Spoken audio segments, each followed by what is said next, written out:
வணக்கம். CITU செய்திகள் வாசிப்பவர் யுவஸ்ரீ. முதலில் தலைப்புச் செய்திகள். ஆட்டோ தொழிலாளர்களுடன் மோதாதே, தினமலர் பத்திரிகைக்கு அனைத்து தொழிற்சங்கங்களின் கண்டன ஆர்ப்பாட்டம். அகில இந்திய ஆட்சிப்பணி விதிகளில் திருத்தம் செய்வதை கைவிடுக, 9 மாநிலங்கள் ஒன்றிய அரசுக்கு கோரிக்கை. ஜனவரி 26 விடுதலை போர் தியாகிகளுக்கு பாராட்டு நிகழ்ச்சி தமிழகம் முழுவதும் மார்க்சிஸ்ட் கம்யூனிஸ்ட் கட்சி நடத்தியது. வோடபோன் ஐடியா நிறுவனங்களுக்கு ஒன்றிய அரசு நிதியுதவி, டெலிகாம் துறையில் கூட்டுக் களவாணிகள் அம்பலம். தனியார் மயத்தை தீவிரப்படுத்தும் நகராட்சி நிர்வாகம், மதுரை மாநகராட்சியில் தொழிலாளர்கள் போராட்டம்.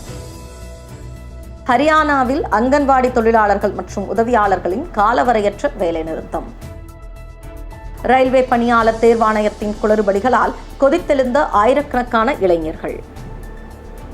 15 ஆண்டுகளாக ஊதிய உயர்வே இல்லாமல் பணிபுரிந்த தொழிலாளர்கள், வேலைநிறுத்த போராட்டத்தின் மூலம் தீர்வு. 5 ஆண்டுகளில் இந்திய ஏழைகளின் வருவாய் 53% சரிவு, பணக்காரர்களின் வருவாய் 39% அதிகரிப்பு. 7 ஆண்டுகளாக கிடப்பில் போடப்பட்ட மகப்பேறு நிதி உதவி திட்டம், இந்திய தாய்மார்களிடமிருந்து பறிக்கப்பட்ட 84,000 கோடி. இனி தமிழக செய்திகள். மதுரை அருகில் எய்ம்ஸ் மருத்துவமனை கட்டுவதற்கு 2019ஆம் ஆண்டு ஜனவரி 27ஆம் தேதியன்று பிரதமர் மோடி அடிக்கல் நாட்டினார். 3 ஆண்டுகளில் மருத்துவமனையின் சுற்றுச்சுவர் தவிர வேறு எந்த ஒரு கட்டுமான பணிகளும் நடக்கவில்லை. பிரதமர் அடிக்கல் நாட்டும் போது 1464 கோடி ரூபாய் மதிப்பில் 750 படுக்கைகள் கொண்ட மருத்துவமனை மற்றும் மருத்துவக் கல்லூரி, நர்சிங் கல்லூரி அமைக்கப்படும் என்று கூறினார். திட்டமிட்ட காலத்தில் கட்டுமான பணி தொடங்காத நிலையில் 2020ஆம் ஆண்டு இறுதியில் எய்ம்ஸ் மருத்துவமனை திட்ட மதிப்பீடு 2000 கோடி ரூபாய் உயர்ந்துவிட்டதாக அறிவிக்கப்பட்டது. எய்ம்ஸ் மருத்துவமனைக்கான கடனுதவி தொடர்பாக புரிந்துணர்வு ஒப்பந்தம் மேற்கொள்ளப்பட்டு 9 மாதங்கள் கடந்துவிட்டன. இன்னும் கட்டுமான பணிகள் தொடங்கப்படவில்லை. மதுரையோடு சேர்ந்து பஞ்சாப், அசாம் உள்ளிட்ட மாநிலங்களுக்கும் ஒரே நேரத்தில் தான் எய்ம்ஸ் அறிவிப்பு வெளியானது. தற்போது பஞ்சாபில் எய்ம்ஸ் மருத்துவமனைக்கான கட்டுமான பணிகள் 88%, அசாமில் 52%, இமாச்சல பிரதேசத்தில் 68%, ஜம்மு காஷ்மீரில் 25% நிறைவடைந்துள்ளன. ஆனால் தமிழகத்தில் கட்டுமானத்துக்கான டெண்டர் விடும் நடவடிக்கை கூட மேற்கொள்ளப்படாமல் கிடப்பில் உள்ளது. 2023ஆம் ஆண்டில் தான் கட்டுமான பணிகளை தொடங்கும் என தெரிவிக்கப்பட்டுள்ளது. மதுரை மாநகராட்சியில் அனைத்து பிரிவுகளிலும் ஆட்குறைப்பு, ஊதிய குறைப்புக்கு வழிவகுக்கும் தனியார் மய நடவடிக்கையை கண்டித்து ஜனவரி 24ஆம் தேதியன்று மதுரை மாநகராட்சி தொழிலாளர்களின் காத்திருப்பு போராட்டம் நடைபெற்றது. முன்கள பணியாளர்கள் என்ற முறையில் தூய்மை பணியாளர்களுக்கு 15,000 ரூபாய் ஊக்கத்தொகை வழங்க மே 28ஆம் தேதி பிறப்பித்த அரசாணையை உடனடியாக நிறைவேற்ற வேண்டும். சுகாதாரம், பொறியியல் பிரிவில் நிரந்தர தொழிலாளர்களுக்கு வழங்க வேண்டிய 7வது ஊதியக்குழு பணப்பலன்களை உடனடியாக வழங்க வேண்டும்.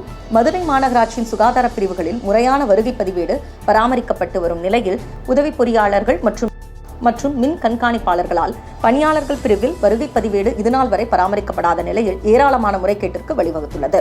பணியாளர்கள் எண்ணிக்கை குறித்து போலியான கணக்கு காண்பித்து சம்பளத்தை பெற்று பணியாளர்களுக்கு மிகவும் சொற்பமான ஊதியத்தையே வழங்கி வருகின்றனர். வருகை பதிவேடு முறைகேடு நிர்வாகத்திற்கு வருவாய் இழப்பை ஏற்படுத்தி ஊழலில் ஈடுபட்டுள்ள அனைவரின் மீதும் துறை ரீதியான நடவடிக்கை எடுக்க வேண்டும் என்பன உள்ளிட்ட கோரிக்கைகளை வலியுறுத்தி போராட்டம் நடைபெற்றது.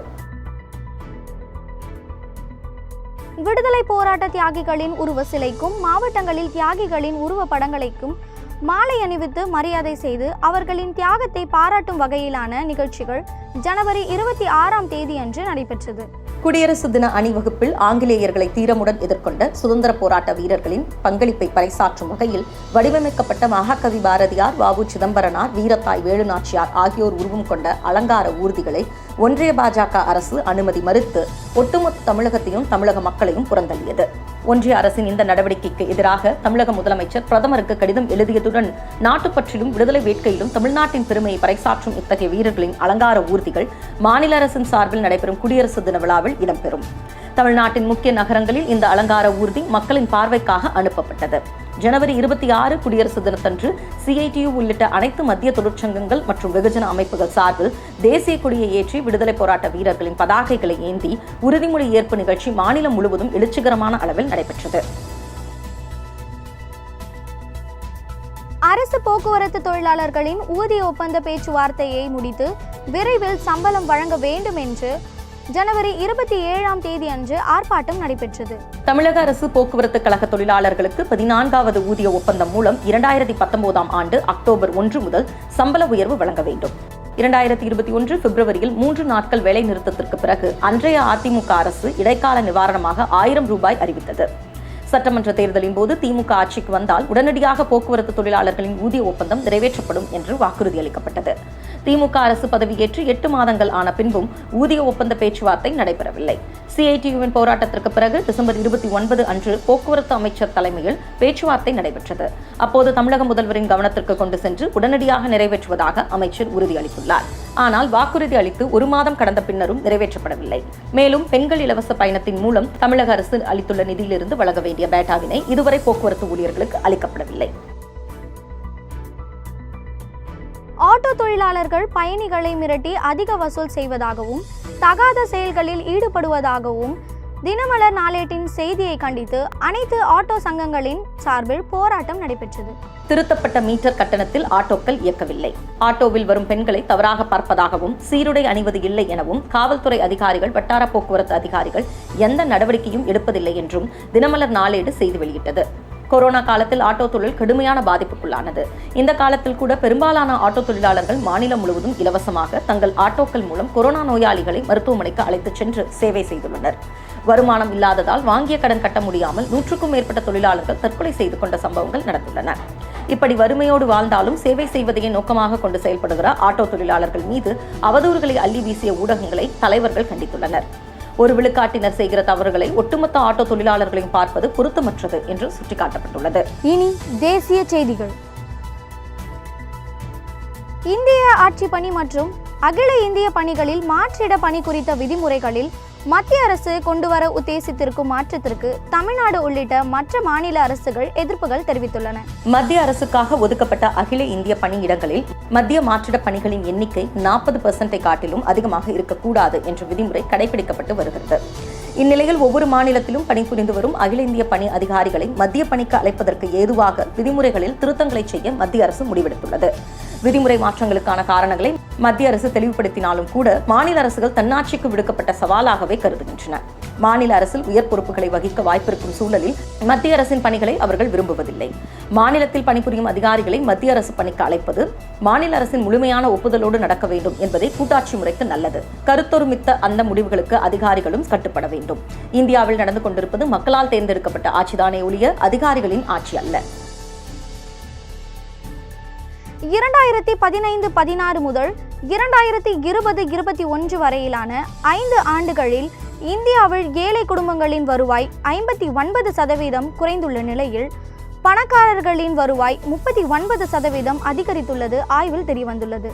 மும்பையை தளமாக கொண்ட சிந்தனை குழுவான இந்தியாவின் நுகர்வோர் பொருளாதாரம் பிரைஸ் என்ற அமைப்பானது 2021 ஏப்ரல் முதல் அக்டோபர் வரையிலான காலத்தில் இந்தியாவில் 100க்கும் மேற்பட்ட மாவட்டங்களில் சர்வே ஒன்றை நடத்தியுள்ளது.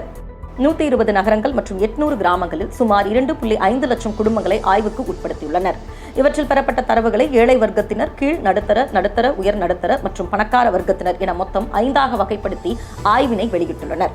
2021 கொரோனா பாதிப்பால் ஏற்பட்ட மிகப்பெரிய சரிவு காரணமாக 20% ஏழை மக்கள் 2016 ஈட்டிய வருமானத்தில் பாதியைத்தான் 2021 வருமானமாக ஈட்டினர் என்று சர்வே முடிவுகள் தெரிவிக்கின்றன. 2016 20% ஏழைகளில் 90% பேர் கிராமப்புறங்களில் வசித்தனர். இது 2021 70% குறைந்தது. அதே சமயம் நகர்ப்புறங்களில் ஏழை மக்கள் எண்ணிக்கை 10% 30% உயர்ந்துள்ளது. 5 ஆண்டுகளில் 20% பணக்கார குடும்பங்கள் அதிக வருமானம் ஈட்டியுள்ளன.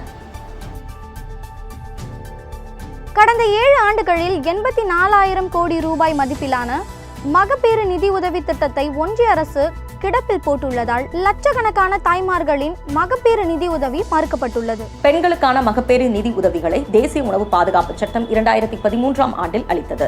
இச்சட்டத்தின் பிரிவு 4 படி ஒவ்வொரு கருவுற்ற மற்றும் பாலூட்டும் தாய்க்கும் உகந்த ஊட்டச்சத்தையும் மகப்பேறு நிதி உதவிகளையும் பெற தகுதி உண்டு. ஒன்றிய அரசின் அறிவுறுத்தலின்படி தவணை முறையில் குறைந்தது 6,000 ரூபாயாவது மகப்பேறு நிதி உதவியாக அளிக்கப்பட வேண்டும். 132 கோடியுள்ள நாட்டின் மக்கள் தொகையில் 1000 பேர்களுக்கு 20 குழந்தைகள் என்ற பிறப்பு விகிதம் இருப்பதாகவும் இதில் 90%-த்தினருக்கு பயன்கள் அளிக்கப்படுவதாகவும் வைத்துக் கொண்டால் இத்திட்டத்திற்கு செய்யப்பட வேண்டிய நிதி ஒதுக்கீட்டின் மதிப்பு 14,000 கோடி ரூபாய்களாகும். இது இந்தியாவின் மொத்த உள்நாட்டு உற்பத்தியின் மதிப்பில் 0.05% குறைவானதாகும். 2017ஆம் ஆண்டில் மகப்பேறு பயன்களை பெறுவதற்கான ஏற்கனவே நடைமுறையில் உள்ள சட்டப்பூர்வமான விதிமுறைகளை புறக்கணித்து உயிரோடு உள்ள முதல் குழந்தைகளுக்கு மட்டுமே கிடைக்கும் என்ற நிபந்தனையை விதித்து பட்ஜெட் ஒதுக்கீட்டையும் வருடாவருடம் குறைத்து வருகிறது. வோடஃபோன் ஐடியா நிறுவனம் அரசாங்கத்திற்கு அளிக்கவிருக்கும் தொகையில் ஒரு பகுதியை மூலதனமாக மாற்றியிருப்பது ஒன்றிய அரசாங்கம் கூட்டுக்களவாணி முதலாளிகளுக்கு அளித்திருக்கும் சலுகையாகும். வோடஃபோன் ஐடியா நிறுவனம் 200,000 கோடி ரூபாய்கள் ஒன்றிய அரசாங்கத்திற்கு கொடுக்க வேண்டியிருந்தது. அதனை குறைக்கும் விதத்தில் அவற்றின் 35.8% பங்குகளை அரசாங்கம் எடுத்துக்கொள்வதாக கூறி மீதமுள்ள தொகையை அந்நிறுவனம் அடுத்த 4 ஆண்டுகளில் கட்டினால் போதும் என்றும் கூறியிருக்கிறது. ஆனாலும் இந்நிறுவனம் வோடஃபோன் மற்றும் ஐடியா என்னும் 2 தனியார் நிறுவனங்களின் கட்டுப்பாட்டில் தான் இருக்கும். அதற்கேற்றாற்போல் பங்குதாரர்களின் ஒப்பந்தத்தில் திருத்தங்கள் செய்யப்பட்டிருக்கின்றன. அரசாங்கமும் பொதுத்துறை வங்கிகளும் தான் நிறுவனத்தின் அதிக அளவிலான பங்குகளை வைத்துள்ளன. ஜியோ மற்றும் ஏர்டெல் நிறுவனங்கள் மட்டுமே டெலிகாம் துறையில் வலுவாக செயல்பட்டுக் கொண்டிருக்கின்றன. இதனிடையே பொதுத்துறை நிறுவனமான BSNL நிறுவனம் அளிக்கப்பட்டுக் கொண்டிருக்கிறது. BSNL உள்கட்டமைப்பு வசதிகளை விரிவாக்கிக் கொள்வதற்காக கோரிய கடன்கள் மற்றும் மூலதன பங்குகள் அனுமதிக்கப்படாமல் அரசாங்கத்தால் காலவரையின்றி இழுத்தடிக்கப்பட்டுக் கொண்டிருக்கிறது. ஹரியானா மாநிலத்தில் அங்கன்வாடி ஊழியர்கள் மற்றும் உதவியாளர்கள் பல்வேறு கோரிக்கைகளை வலியுறுத்தி டிசம்பர் 8ஆம் தேதி முதல் காலவரையற்ற வேலைநிறுத்த போராட்டத்தை நடத்தி வருகின்றனர். அங்கன்வாடி ஊழியர்கள் மற்றும் உதவியாளர்களின் 3 சங்கங்கள் ஒன்று கூடி 19 அம்ச கோரிக்கைகளை வலியுறுத்தி போராட்டம் நடத்துவது என முடிவெடுக்கப்பட்டது. அதற்கு முன்னதாக நவம்பர் 26 அன்று அனைத்து மாவட்ட தலைநகரங்களிலும் கண்டன ஆர்ப்பாட்டம் நடைபெற்றது. ஜனவரி 8ஆம் தேதி முதல் தொடர் வேலைநிறுத்த போராட்டம் தொடங்கியது. போராட்டத்தின் தீவிரத்தை உணர்ந்த மாநில அரசு 3 சங்கங்களையும் பலமுறை பேச்சுவார்த்தைக்கு அழைத்தது. பேச்சுவார்த்தையின் போது ஓய்வு பெறும் அங்கன்வாடி தொழிலாளர்களுக்கு 1 லட்சம் ரூபாயும் உதவியாளர்களுக்கு 50,000 ரூபாயும் தருவதாக அரசு உறுதியளித்தது. ஆனால் ஒரு கோரிக்கையில் மட்டுமே தீர்வு என்பதை ஏற்றுக்கொள்ளாத 48,000 தொழிலாளர்கள் தங்களின் வேலைநிறுத்த போராட்டத்தை தொடர்ந்து நடத்தி வருகின்றனர். மத்திய அரசு செப்டம்பர் 2018 அறிவித்த தொகையை கூட 4 ஆண்டுகளுக்கு பிறகும் மாநில அரசு வழங்கவில்லை. போராட்டத்தை ஒடுக்குவதற்கு மாநில அரசு வேலை நீக்க அறிவிப்புகள் உட்பட பல்வேறு அடக்குமுறைகளை ஏவி வருகிறது. ரயில்வே பணியாளர் தேர்வாணையத்தில் நடைபெற்ற குளறுபடிகளால் ஆத்திரமடைந்த இளைஞர்கள் ஜனவரி 24ஆம் தேதி அன்று போஜ்பூர், பாட்னா, நலந்தா ஆகிய மாவட்டங்களில் ரயில் பாதைகளை மறித்து தங்களின் எதிர்ப்பை வெளிப்படுத்தினர். 2019ஆம் ஆண்டு வெளியிட்ட ரயில்வே தேர்வு ஆணையத்தின் வேலைவாய்ப்பு விளம்பரத்தில் 2 தேர்வுகள் என்று குறிப்பிடப்படவில்லை. ஆனால் ரயில்வே தேர்வு ஆணையத்தின் குளறுபடிகளால் மீண்டும் தேர்வு நடத்தப்படும் என்ற அறிவிப்பு இளைஞர்களை கோபமடைய செய்தது. ஒரு குழுவாக தொடங்கிய போராட்டம் மெல்ல மெல்ல 2000க்கும் மேற்பட்ட இளைஞர்களின் மறியல் போராட்டம் 9 மணி நேரம் நீடித்தது. இதனால் பல ரயில்கள் ரத்து செய்யப்பட்டன. ரயில் நிலையங்களில் ரயில்கள் ஆங்காங்கே நிறுத்தப்பட்டன. காவல்துறை போராடிய மாணவர்கள் மீது தடியடி பிரயோகம் நடத்தி கண்ணீர் புகை குண்டுகளை வீசியது. காவல்துறையின் அடக்குமுறை நடவடிக்கைக்கு இடதுசாரி கட்சிகள் கடும் கண்டனத்தை தெரிவித்து முழு கடையடைப்பும் நடைபெற்றது. பீகார் மாநில தேர்தல் பிரச்சாரத்தின் போது நிதிஷ்குமார் அறிவித்த 5 ஆண்டுகளில் 19 லட்சம் வேலை வாய்ப்புகளை உருவாக்குவோம் என்ற வாக்குறுதி அறிவிப்போடு நின்று போனது. தேசிய பொருளாதார கண்காணிப்பு மையம் CMIE பீகாரில் வேலையின்மை விகிதம் 16% உள்ளதாக தகவல் வெளியிட்டுள்ளது. இனி உலக செய்திகள். ஜார்ஜியா நாட்டில் 15 ஆண்டுகளாக எந்த ஒரு ஊதிய உயர்வும் இல்லாமல் பணிபுரிந்து வந்த சமூக பாதுகாப்பு துறை ஊழியர்களின் வேலைநிறுத்த போராட்டத்தால் 50 முதல் 60% ஊதிய உயர்வை அந்நாட்டு அரசு அறிவித்துள்ளது. ஜார்ஜியாவின் சமூக நலத்துறை தொழிலாளர்களுக்கு ஊதிய உயர்வு அளிப்போம் என்று நவம்பர் 2021 கொடுத்த வாக்குறுதியை அரசு நிறைவேற்றவில்லை. இதனால் தொழிலாளர்கள் ஜனவரி 17 முதல் வேலை நிறுத்தத்தில் ஈடுபட்டதால் வேலை முடங்கியது. கடந்த 15 ஆண்டுகளாக ஊதிய உயர்வு மறுக்கப்பட்ட நிலையில்தான் தொழிலாளர்கள் பணிபுரிந்து வந்தார்கள். பொதுமக்களுக்கு சமூக பாதுகாப்பு திட்டங்களை அமல்படுத்தி வரும் தொழிலாளர்களுக்கு அந்த பலன்கள் மறுக்கப்பட்டு வந்தது. வேலை நிறுத்த போராட்ட நிர்பந்தத்தின் காரணமாக ஜார்ஜியா அரசுக்கும் தொழிற்சங்கத்திற்கும் இடையே ஊதிய உடன்பாடு ஏற்பட்டது. அதன்படி 40% முதல் 60% வரை ஊதிய உயர்வு, விடுப்புடன் கூடிய மகப்பேறு பலன்கள், தொழிலாளர்களின் வசிப்பிடங்களில் இருந்து போக்குவரத்து வசதி செய்து தருவது, குறைந்த கால ஒப்பந்தங்களை ரத்து செய்வது போன்ற அம்சங்கள் உடன்பாட்டில் இடம்பெற்றன. இப்போராட்டத்தில் தொழிலாளர்கள், சிறப்பு வல்லுநர்கள், வழக்கறிஞர்கள் ஆகியோரின் ஆதரவுடன் கோரிக்கைகளை வென்றெடுக்கவும் அரசை நிர்பந்திக்கவும் சாத்தியமானது. இஸ்ரேல் நாட்டில் அரசின் புதிய பதிவேட்டு கொள்கையை கண்டித்து நடைபெற்ற ரயில்வே தொழிலாளர்களின் போராட்டத்தை அமெரிக்க மாகாண நீதிபதி தடை செய்துள்ளார். உலகம் முழுவதும் மனித உரிமை மீறல்கள் பற்றியும் ஜனநாயகத்தை பற்றியும் வகுப்பு எடுக்கும் அமெரிக்க நாட்டில் தொழிலாளர்களின் அடிப்படை உரிமைகள் மறுக்கப்படுகின்றன. தொழிலாளர்கள் தங்கள் பணியிடங்களில் பாதுகாப்பான சூழ்நிலையை உத்தரவாதப்படுத்த போராடும் போது லாபம் ஒன்றையே குறிக்கோளாக கொண்டு செயல்படும் முதலாளித்துவ சமூக அமைப்பில் அடிப்படை ஜனநாயக உரிமையான வேலை நிறுத்தம் செய்யும் உரிமை நிராகரிக்கப்படுகிறது.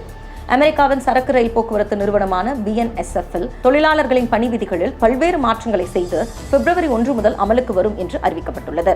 இதனை எதிர்த்து வேலை நிறுத்தம் மேற்கொள்வது என தொழிலாளர்களிடம் வாக்கெடுப்பு நடத்தி பெரும்பான்மை அடிப்படையில் வேலை நிறுத்தத்திற்கு அறைகூவல் விடப்பட்டது.